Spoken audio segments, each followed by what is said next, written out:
Hello guys, welcome to my new vlog. So आज जैसे ही मैं खेकड़ा बागपत गया सामान देने पॉटर का ऑफलाइन, तो मैंने देखा कि चारों तरफ खेत हैं और यहाँ पर ट्यूबवेल भी है और बहुत साफ़ पानी आ रहा था यहाँ का धरती माँ के अंदर से।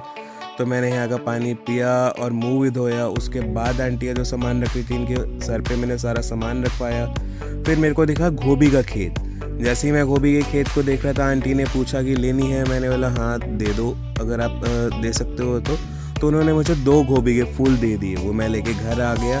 देन आते आते सोलर पैनल दिखे। तो सोलर पैनल के लिए मेरे भाई मैं सजेस्ट करना चाहूँगा, आप अच्छी क्वालिटी के सोलर पैनल लगाओ ताकि वो आपको बेनिफिट दे पाए। अगर घटिया क्वालिटी के लगवाओगे तो वो हवा में उड़ भी जाएंगे, जैसे कि आप देख पा रहे हो जो उड़ गए हैं। और डस्ट प्रूफ लगवाओ कि इतना डस्ट ना जमे, ठीक है, जिससे कि आप अपने सोलर पैनल का फ़ायदा उठा पाओ। अगर वीडियो अच्छा लगा हो तो लाइक करें, सब्सक्राइब